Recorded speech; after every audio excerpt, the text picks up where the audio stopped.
Hey, what's up guys, Pooky here with the gameplay commentary for you guys today. Today's video is going to be covering the Iron Bomber for the Demo Man.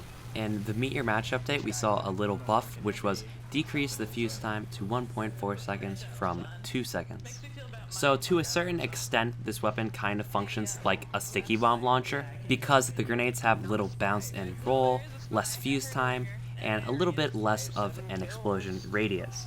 So this weapon functions very differently from the lock-and-load and the stock, because instead of going for direct pipes like you would with the others, this one is more kind of for spam and just hitting a certain location where a lot of enemies are standing. So because of this function, it's kind of bizarre that there's an explosion radius penalty. So I think that instead of a penalty there, it should be a buff, because you're going to be spamming out a certain location and you should be able to hit more enemies rather than less. And I think there should also be a penalty on specifically the direct hits. But despite those thoughts, I still think this weapon is pretty good.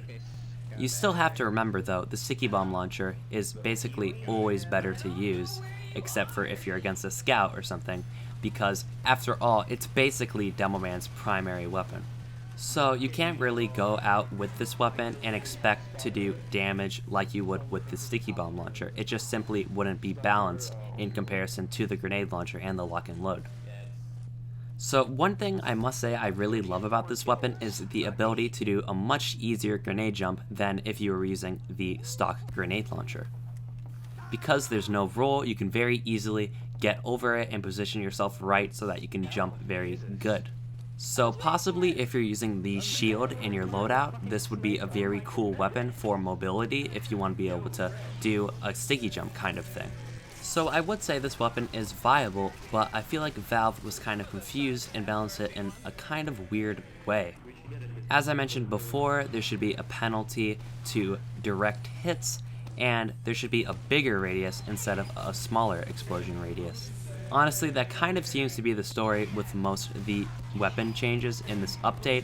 It seems that Valve is confused with what they want the weapons to be and are giving them really random bonuses, such as the shortstop shove, and just really weird balance changes that don't make too much sense. With that being said, I do think that the fuse time did make this weapon better, but I feel like they could have done more to make it something more interesting. Maybe one reason they didn't go with what I said is because they don't want to make a sticky bomb launcher primary, and they want the grenade launcher to serve a very different function, but I don't know. So secondary wise with this weapon, I'd probably suggest using the stock sticky bomb launcher because it kind of is the best secondary for Demo Man. I think that the quickie bomb launcher can be very good with this weapon as well, because with the 4 shots, you're going to find yourself with your primary out a lot, and being capable of spamming out chokes with your primary will help you. It's kind of interesting to use both the quickie bomb launcher and the Iron Bomber together, because I feel like the roles are kind of swapped with them to a certain extent. It's pretty interesting. Although I wouldn't say any of the shields right now are viable for a competitive setting, if you're just having fun with Demo Night, I feel like this primary could be very useful for, as I mentioned earlier, grenade jumping. Your melee weapon choice really depends on your opinion. It's basically the same as if you were using the stock grenade launcher. Basically the stock bottle if you're just playing normally, maybe the pain train if you're on a control point map. Yeah, it just really depends on your personal opinion and what you want. I personally use the half Zatoichi, and I actually really enjoyed it.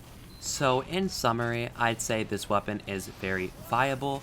It functions very differently than the grenade launcher, because instead of just going for directs all the time, you can actually spam out objectives, such as with the sticky bomb launcher. It's basically the sticky bomb launcher in grenade launcher form. So it's basically the opposite of the lock-and-load. I must say though, I think that it is more useful on defense when you're spamming out the enemy on the cart or something like that. Also, because the grenades don't bounce at all, it's not really as good as the grenade launcher for taking out sentry positions at an angle. With the stock grenade launcher, you can bounce a grenade off a wall and into a corner or a blind spot of a sentry and take it out very easily, but you can't necessarily do that with this weapon.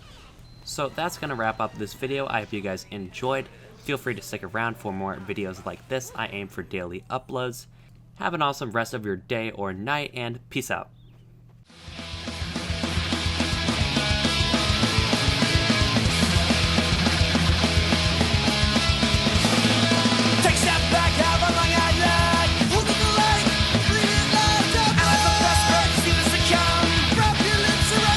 The gun.